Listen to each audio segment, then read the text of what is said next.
Bien, muchachos, para terminar entonces, aquí tenemos un ejercicio, Practicing Passive Voice. Vamos a practicar. Aquí tenemos un modelo de oración. Un modelo de oración en donde en algunos tenemos que ver cuál es el objeto directo. En otras no lo necesitamos, sino que ya podemos ver de qué se está hablando y podemos transformar la oración en voz pasiva. O sea, no necesariamente tenemos que estar buscando cuál es el objeto directo.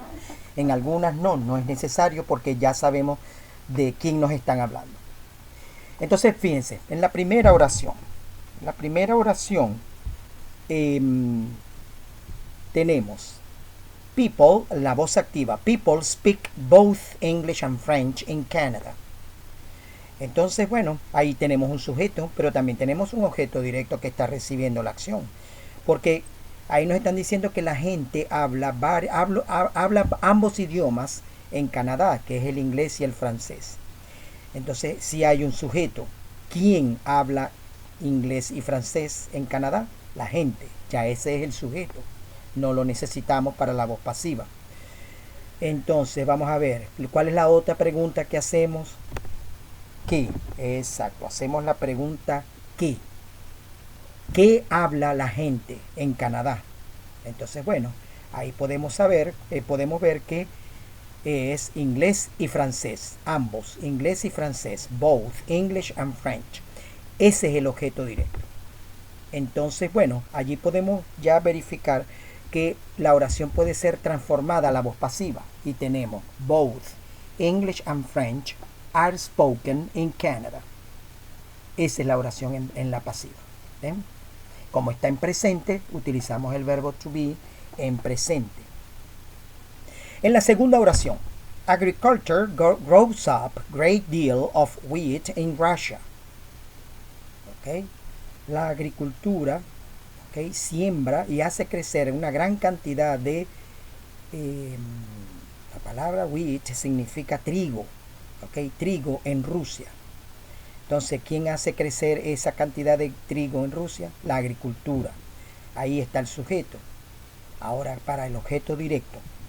Vamos a ver, para el objeto directo hacemos la pregunta al verbo.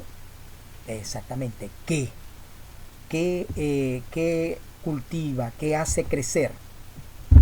Bueno, entonces ya tenemos la gran cantidad de trigo. Entonces la oración sería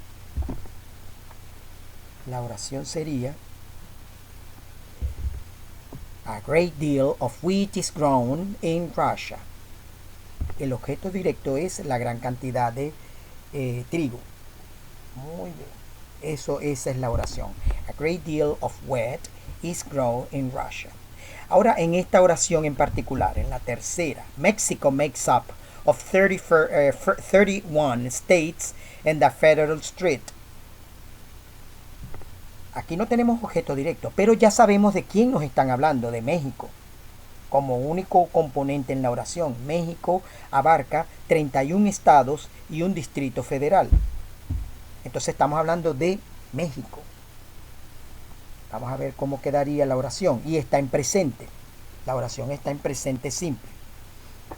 Vamos a ver, de acuerdo a la estructura. Entonces, de acuerdo a la estructura,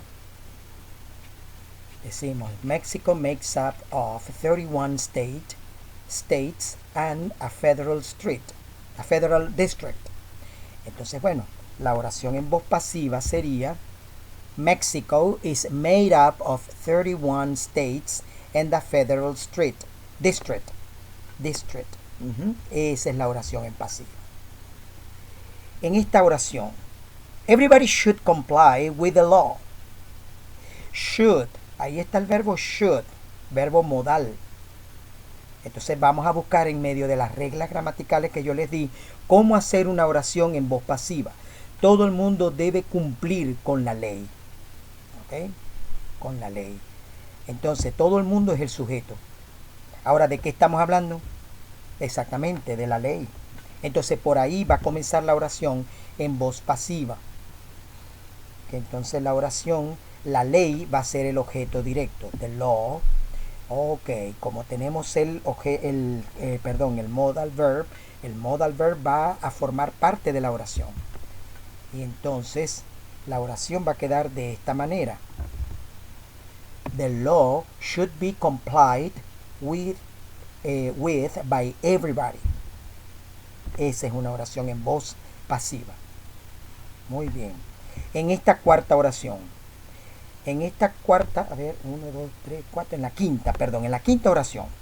Rómulo Gallegos wrote Donna Barbara. Recuerden que la ñ no existe en inglés. Entonces por eso que no se las coloco. Rómulo Gallegos wrote Donna Barbara. Entonces fíjense, en esta oración está claro quién es el sujeto. De quién escribió Doña Bárbara. Ajá, ese es el sujeto. Ahora bien, al verbo yo le hago la pregunta ¿qué? El verbo wrote. ¿Qué escribió Rómulo Gallegos? Ese es el objeto directo. Entonces, nuestra oración en voz pasiva quedaría como? Quedaría estructurada así. Donna Barbara was written by Rómulo Gallegos. Fíjense que la oración estaba en pasado, pero yo no utilicé wrote en pasado. Es written porque es el participio pasado. Recuerden la estructura de la voz pasiva. Es verbo to be más el participio pasado del verbo. Y así en todas. En la última oración. The students have analyzed this formula for a long time. Tenemos esta oración. Entonces, bueno, aquí tenemos un presente perfecto. The students have analyzed this formula for a long time. Aquí también hay su sujeto. ¿El sujeto quién es? Los estudiantes. Ajá. Ahora bien, han analizado. ¿Qué han analizado? Ahí está la pregunta. ¿Qué han analizado? What have the students analyzed? This formula, la fórmula. Ese es el objeto directo. Entonces, la voz pasiva para esta oración va a estar conformada con this formula, va a ser el componente de la voz pasiva. Y la oración va a quedar así. This formula has been analyzed by the students for a long time. Esa es la oración en pasiva. Bueno, muchachos, de tal manera que así se van a transformar las oraciones en voz pasiva. En la tarea, ustedes van a tener un ejercicio así parecido a este. Entonces, traten de hacerlo viendo los apuntes. Recuerden que tienen que utilizar cuadernos. Utilizar los apuntes, ven las láminas y allí esto les va a servir de guía para hacer su tarea. Bueno, muchachos, hasta la próxima.